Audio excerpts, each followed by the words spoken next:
Respighi, nelle sue composizioni, pur vivendo lungamente a Roma, grazie alla direzione in Santa Cecilia che, per quanto avesse perduto gli occhi come martire, aveva ottimo udito, non compose né eseguì da direttore del celebre conservatorio alcuna opera che esaltasse la magnificenza del barocco.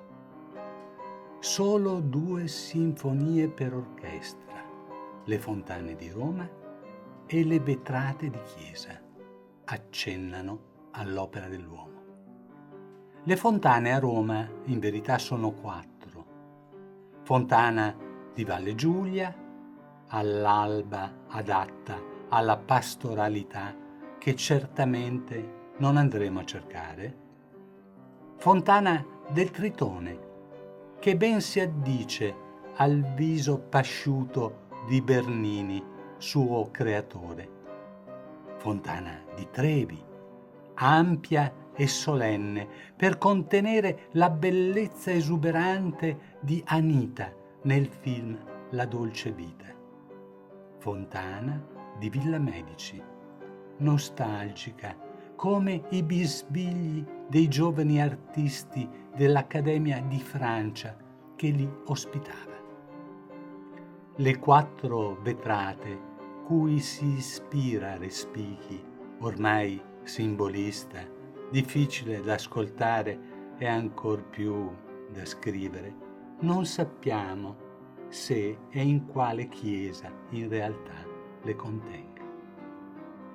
Il musicista amava, tardivo romantico, i pini di Villa Borghese, ma non la villa. Passeggiava tra quelli marittimi dell'Appia antica, frequentando persino i percorsi catacombali.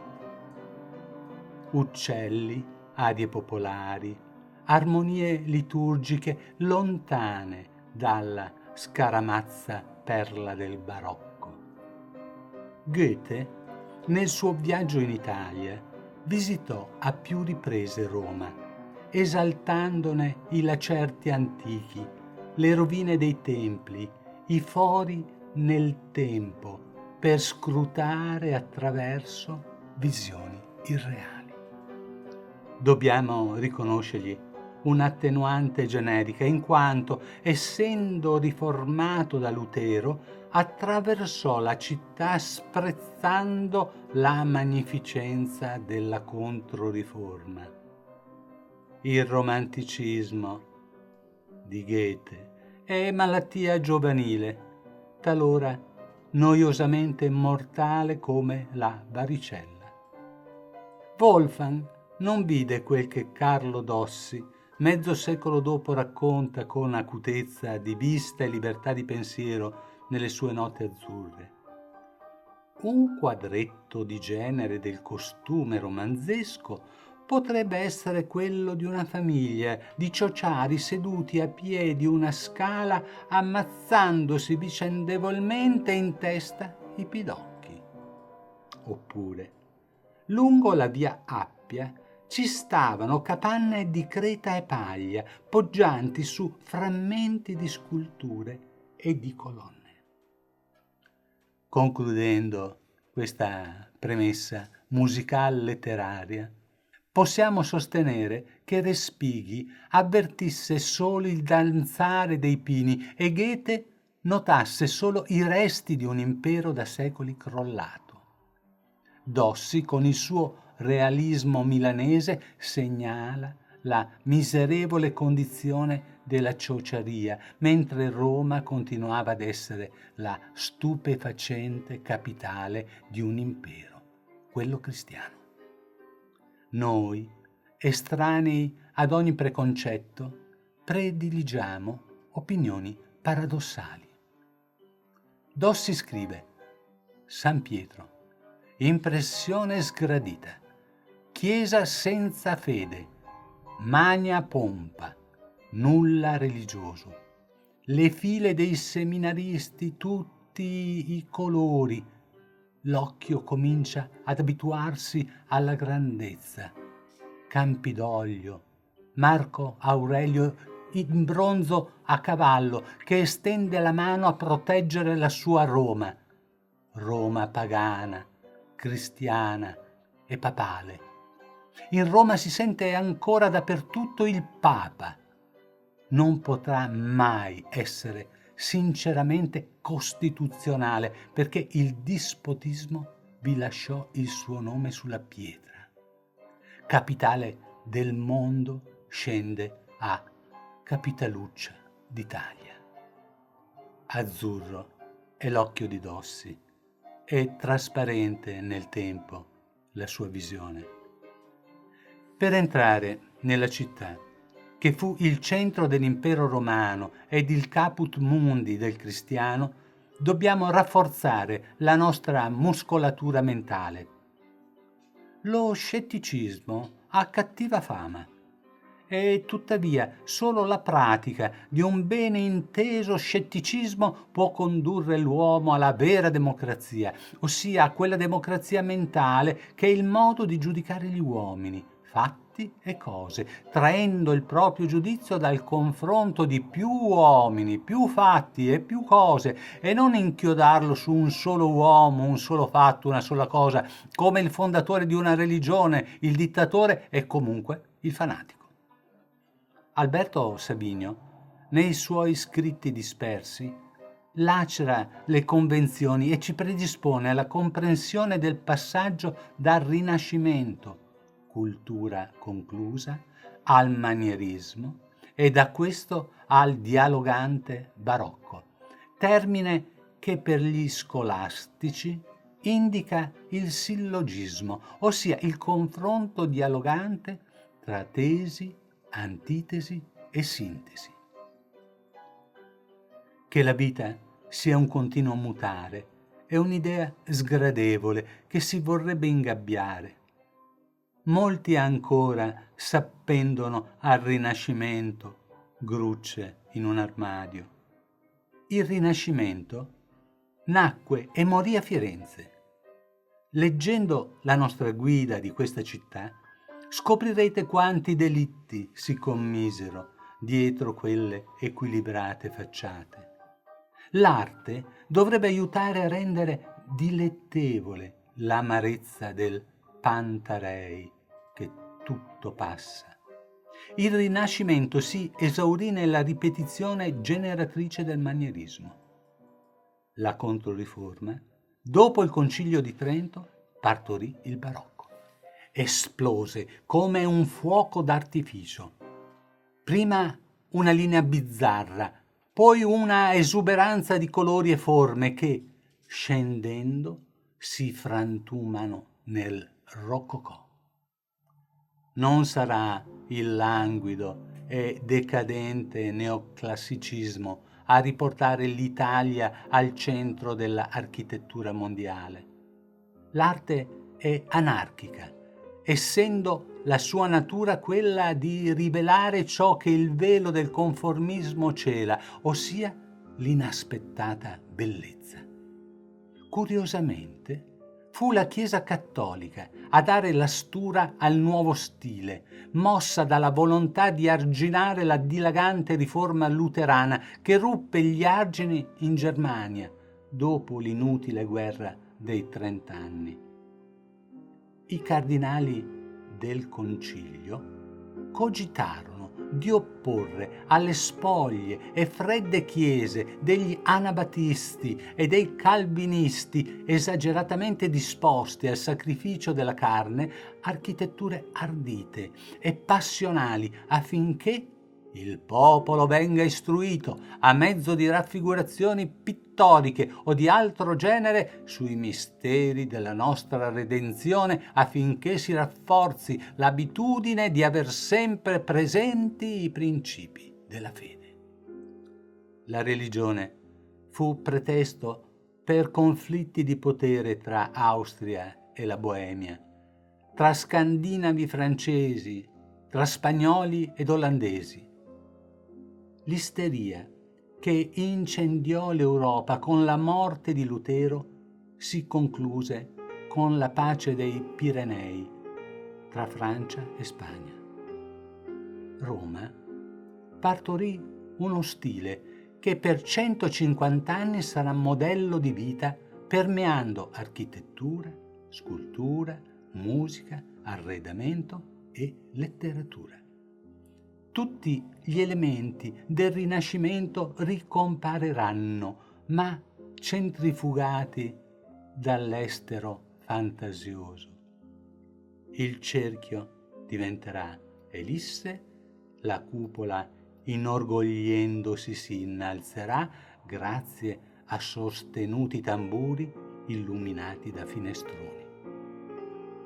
La cupola rialzata verrà sormontata dalla lanterna. Le superfici delle facciate perderanno la piattezza anoressica, onduleranno avanti, indietro, creando contrapposte concavità. Il frontone si spezzerà, si incurverà, si piegherà. L'oculo si farà specchio, talora con stemma papale e cartigli. Erme reggenti sosterranno frontoni, infilate in alte lesene chiuse da timpani coronati da statue e vasi. I soffitti saranno il trionfo degli stucchi.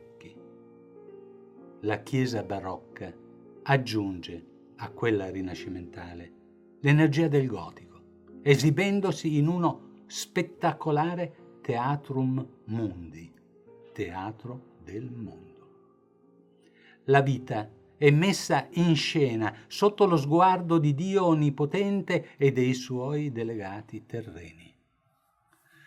Con lo zaino di parole che ci aiuteranno a capire l'origine dello stile, siamo pronti per il nostro passeggiare. Seguiamo le tracce de Bernini. Gian Lorenzo visse tra il 1598 e il 1680. Fu architetto e scultore, coccolato da ben 3 papi. Urbano VIII fu il suo principale committente. Iniziamo da Piazza Navona. In origine era lo stadio di Domiziano e nell'86 d.C. poteva accogliere fino a 30.000 spettatori. Era uno stadio per giochi agonistici, persino navali, ed in quelle occasioni la piazza veniva allagata. A forma ogivale è inchiodata da 3 fontane. Quella del Moro, scolpita da Antonio Mari nel 1654 su bozza del Bernini, la fontana del Nettuno sul lato nord e nel mezzo la fontana dei fiumi, eretta sul progetto del Bernini nel 1651. Le sculture del Nilo, del Gange, del Danubio e del Rio della Plata sono opera di autori diversi.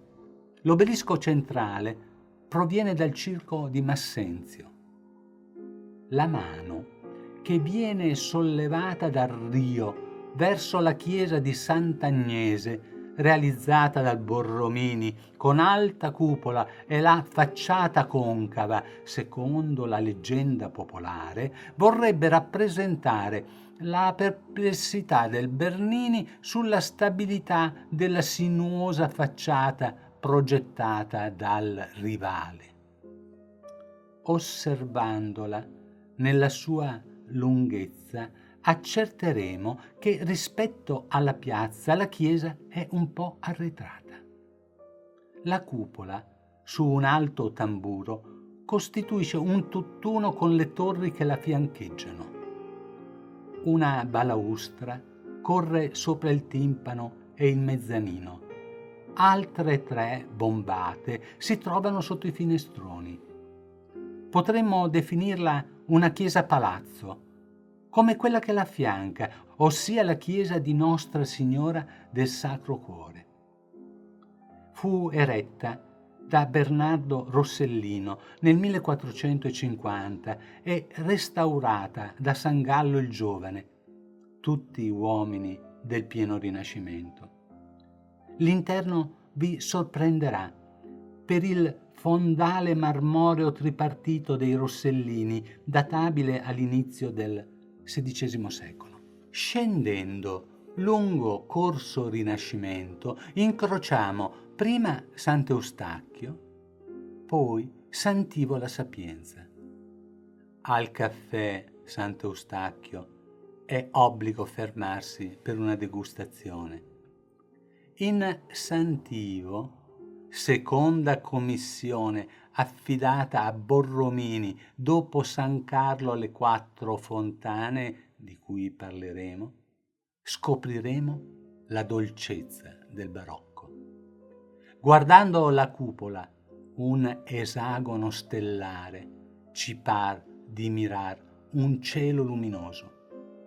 Il ritmo di angoli e semicerchi stimola l'occhio e l'intelletto a scoprire il segreto d'una musica intrecciata di A, A, B, A, A, C, A, A, dove C è l'angolo convesso, B il concavo e le A gli spigoli che aprono vani di diversa sonorità ed ampiezza. Un fior di loto in agitazione. Francesco Borromini nacque oltralpe a Bissone, frazione di Lugano, nel 1599 e morì a Roma, sua città adottiva, nel 1667. Bernini, il suo competitore, era di Napoli, figlio di famiglia illustre. Precedette il Borromini di un anno nel nascere. Gian Lorenzo aveva un carattere brillante. In società affascinava. In gioventù fu ambito amante fino all'abbraccio nuziale con Costanza Bonarelli, che lo trasformò nel consueto buon marito e padre esemplare. Noi che diffidiamo delle metamorfosi umane, supponiamo che Bernini abbia messo a frutto la sua capacità di seduzione nell'ottenere commesse dai papi. Diversamente dal padre Pietro, scultore fiorentino, che gli fu maestro e quindi doppiamente padre, uomo che dedicò la vita alla famiglia ed all'insegnamento dell'arte di scolpire le pietre. Bernini, dotato destro naturale, imparò rapidamente. Era nota la sua destrezza e rapidità nel plasmar l'argilla in perfette forme senza esitazione alcuna. Nel lavorare il marmo, pur destreggiandosi nel drappeggio, mai raggiunse il dinamismo michelangiolesco. Le sue figure hanno come referente pittorico Raffaello, inteso come compimento della bellezza in pieno equilibrio classico. Borromini fu intagliatore di pietre per farne putti, stemmi, decorazioni. Mai osò scolpire in scala naturale figure umane. Fu però un eccellente disegnatore e lo stesso Bernini se ne avvalse in più occasioni. Riservato, schivo a qualsiasi mondanità, sognò di trasportare l'emozione dalla figura alla architettura. Le modalità della sua morte illustrano meglio di tante parole il carattere di quest'uomo nella vita misogino, nell'arte un creatore. Obbligato a letto da improvvisa febbre, al rifiuto del servitore di portargli una candela, estrasse dal fodero la spada che dimenò così maldestramente da ferirsi mortalmente. Risaliamo verso il Pantheon, tempio che i romani dedicarono a tutti gli dei, non sapendo quale avrebbe assicurato una piacevole vita ultraterrena. Il tempio fu voluto dall'imperatore Adriano attorno al 120 d.C. Adriano nacque in Spagna, ma nell'impero non faceva differenza la terra d'origine o il colore della pelle bensì il valore militare. Uomo colto, un esteta tollerante ed omosessuale, che assicurò un periodo di pace e di saggia amministrazione.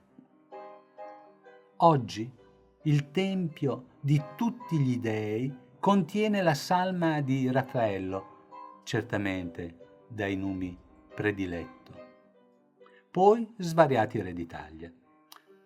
Una curiosità: Papa Urbano VIII volle arricchire la cupola adeguandola alla fastosità barocca. Fortunatamente Bernini lo rassicurò, sostenendo che così com'era la cupola del Pantheon era perfetta. Per questo serberemo all'architetto eterna gratitudine. Diverso sentimento proviamo guardando l'intervento di Bernini a San Pietro, ove aggiunse alla facciata sobria del Maderna 2 gigantesche propagini, un apparato acustico di colonne che, diversamente dagli ossicini delle orecchie, non trasmettono vibrazioni né alla vista né al cuore. Magnitudine petrosa. A 2 passi dal Pantheon troveremo Piazza della Minerva, dove un Bernini giocoliere pose un obelisco sulla groppa di un elefante. Cosa intendesse suggerire non c'è dato sapere. Forse che la chiesa di Santa Maria sopra Minerva fu costruita su un tempio pagano? Che tutta Roma e la cristianità ha radici che risalgono a culture lontane, quali quella egizia? A ben pensare, è un dato storico ormai acclarato che ogni religione viene da Oriente. La causa sarà forse il sole e la sua energia vitale. Quando è basso all'orizzonte nel tramonto, avvolto dalle prime tenebre, suggerisce teosofie esoteriche, cupe come ombre lunghe, a noi inintellegibili. Quando splende alto sull'Ellade, induce l'uomo a riparar la testa onde evitare il colpo di sole e poter guardare la realtà serenamente. È obbligo visitare la chiesa, straordinario museo che conserva, oltre il Cristo risorto di Michelangelo, un filare di monumenti funebri, tra cui quello di Maria Raggi e di Giovanni Vigevano, entrambi opera di Bernini. Li troveremo lungo la navata sinistra. A destra del transetto ci delizieranno gli angeli svolazzanti di Filippino Lippi, pittore toscano, discepolo di Botticelli. Saliamo a Montecitorio con poca fatica, non fosse altro per dribblare la fiumana turistica, per ammirare la grandiosa colonna di Marco Aurelio, libro di storia verticale, scolpita per celebrare in bassorilievo il trionfo di Marco sui ribelli teutonici.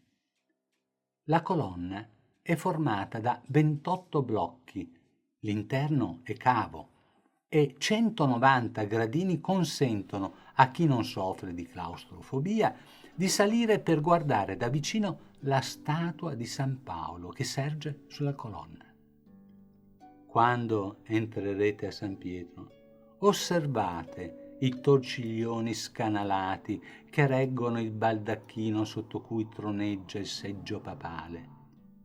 Confrontatele con la preziosità di questa colonna e comprenderete la lezione del Bernini quando porta all'estremo lo stile barocco.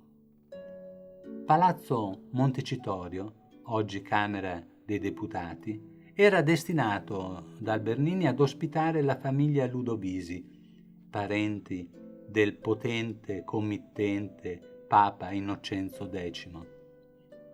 L'edificio è leggermente avanzato nella parte centrale e sembrerebbe in perfetto stile rinascimentale, non fosse per l'attico con orologio ed un incongruo campanile a vela.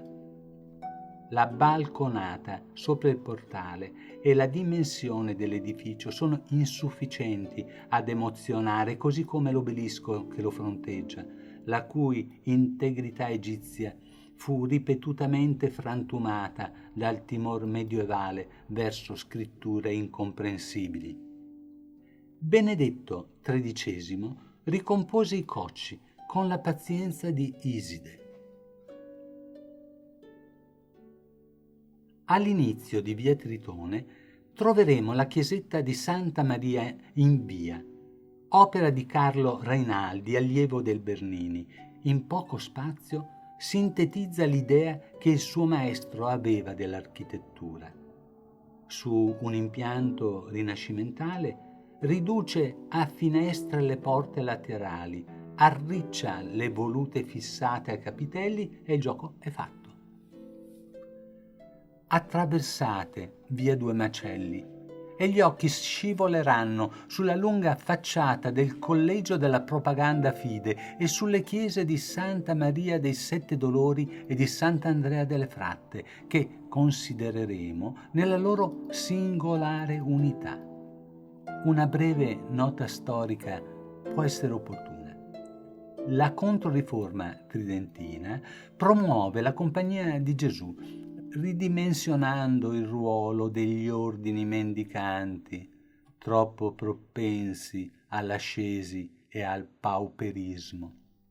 Fondata da Sant'Ignazio di Loyola con lo scopo di formare una milizia a difesa della Chiesa, divenne in breve tempo, con la bolla di Paolo III del 1540, l'organizzazione più importante a supporto del papato.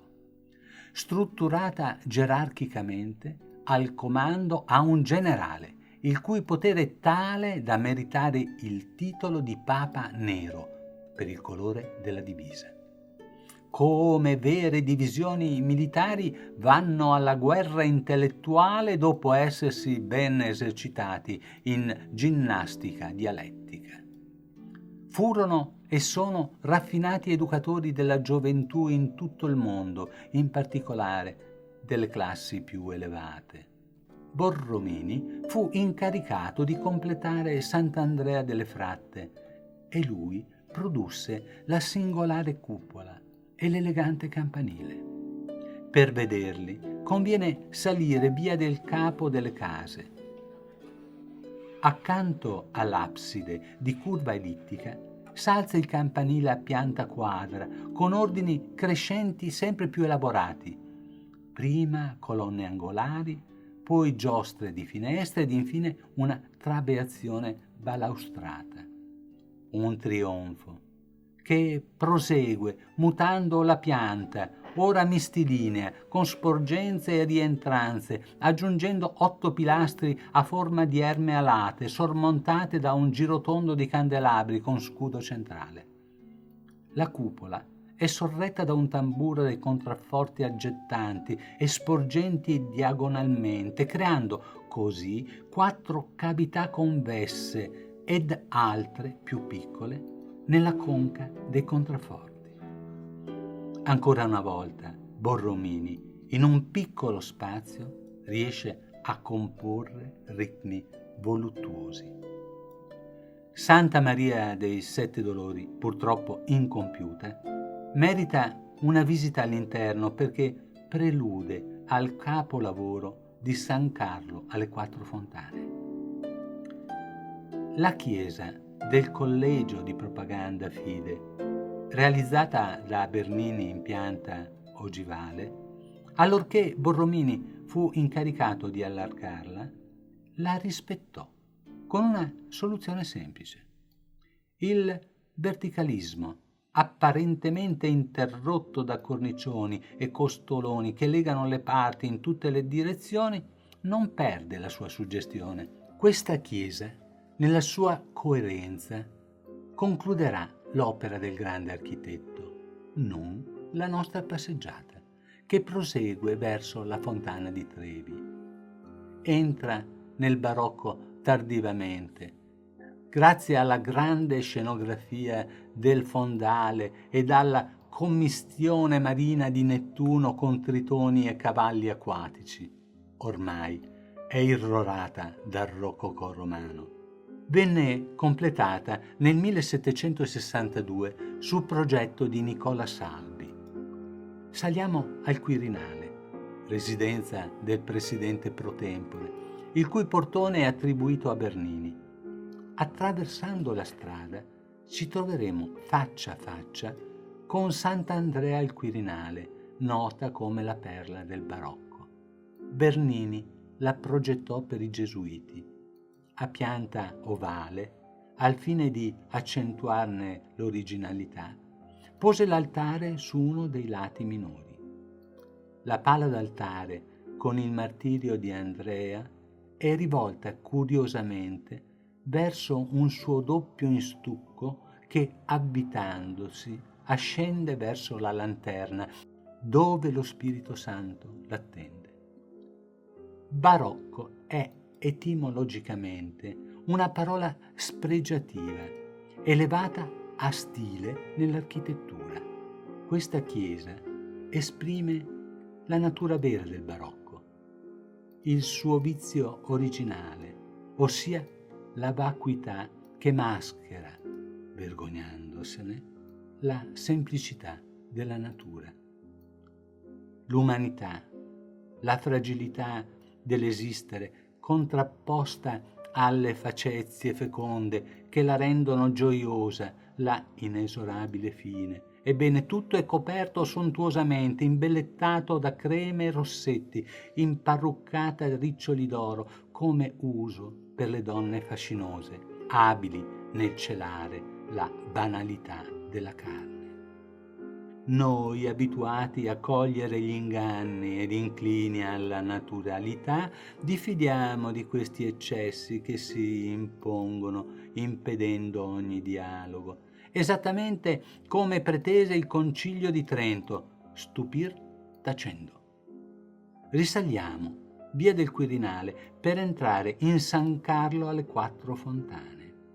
È una chiesa così piccola che potrebbe essere contenuta in un paio di pilastri che sorreggono San Pietro. Nota affettuosamente come San Carlino, lì Borromini realizzò il suo capolavoro e, a nostro avviso, l'opera barocca che meglio rappresenta il dialogo, il movimento e l'armonia.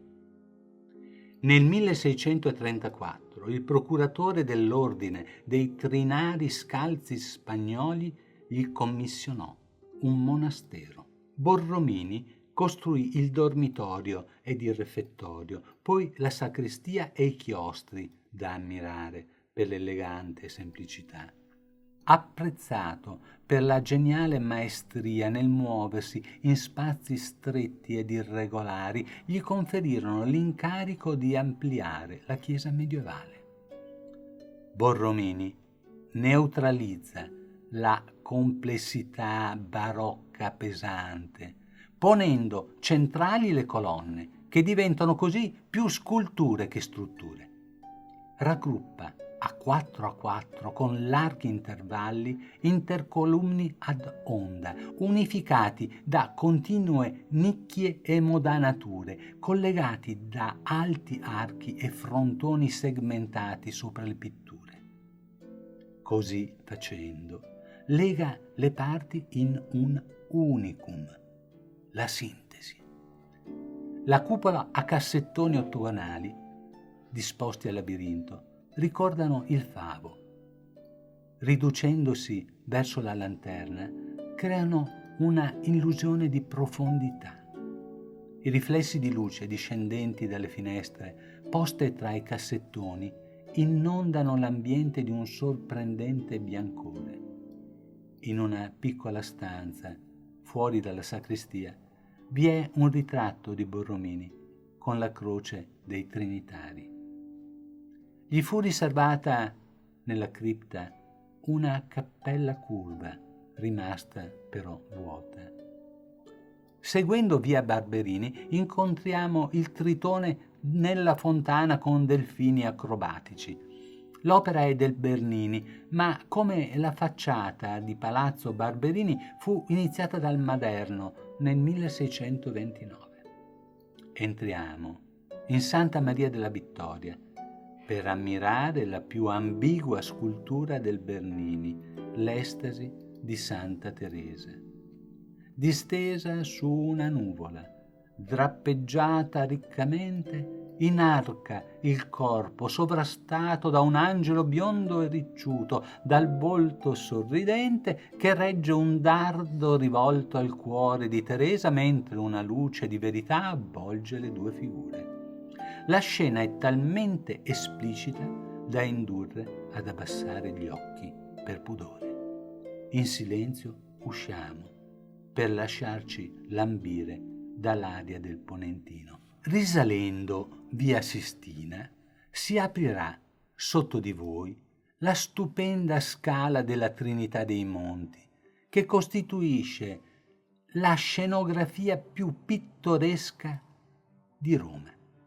Fu costruita in travertino nel 1700 da Francesco de Sanctis, con gradini che si restringono ed allargano armoniosamente. Prima di scendere, guardatevi alle spalle, vedrete l'obelisco salustiano e poi scendete per percorrere via Condotti con gli eleganti negozi e magari fermatevi al Caffè Greco, fondato nel 1760 da un levantino, donde il nome, ed ospitò, ed è tuttora tappa, di artisti letterati di tutto il mondo. Incrociando via del Corso, voltate verso Piazza del Popolo, una delle più grandi di Roma. Al centro sorge l'obelisco Flaminio, alto 24 metri, il più antico dopo quello del Laterano. In fondo alla piazza, sulla destra, vedrete il campanile cuspidato di Santa Maria del Popolo. All'interno troverete due capolavori del Caravaggio, la cui storia racconteremo separatamente: la crocifissione di San Pietro e la conversione di San Paolo. Caravaggio, uomo di indole sanguigna, fu un pittore eccellente nel contrasto tra chiaro e scuro, così come la sua vita segnata da anni di fama luminosa, un assassinio oscuro, la fuga in Sicilia ed al ritorno una morte misteriosa. Illustriamo le due opere che ogni libro di storia d'arte contiene. Osserviamo i piedi di chi alza la croce, sporchi, piegati nello sforzo, così il gomito destro e la mano che s'appoggia alla pala che ha usato per scavare il buco che reggerà la croce rovesciata. Pietro morirà a testa in giù. Questi osserva sgomento il chiodo che ha fissato la mano al legno. Non sanguina ancora, i piedi sì, e le rughe sul volto del secondo pagano non sono di preoccupazione, ma di umana fatica. Notiamo un dettaglio di tecnica di sollevamento. Un nodo arresta la corda tesa, evitando che possa scivolare. Una luce illumina i protagonisti, i boia e il santo, con la stessa intensità. Sulla via di Damasco, per trucidare i ribelli cristiani, l'ufficiale romano Paolo cadde e con la probabile botta al capo trovò la conversione. L'artista lo ritrae, non senza ironia, in quel fatale istante. Riverso a terra, l'elmetto in cuoio non l'ha protetto, ad occhi chiusi, senza un momento di riflessione, illuminato da una miracolosa luce, infatti è notte, alza le braccia al cielo, è salvo il corpo e l'anima. Il cavallo, insospettabilmente mansueto, lo guarda con occhio spento. Saliamo per Villa Borghese, un parco che si affaccia sulla città. L'interno dell'edificio rinascimentale è una bomboniera di marmi con gioielli d'arte. Di Bernini il ratto di Daphne, ad opera di un Apollo innamorato.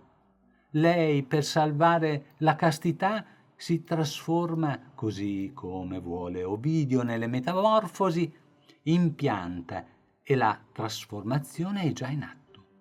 Oppure il David, dello stesso autore, pronto a far ruotare la fionda con la pietra che piegherà in ginocchio Golia.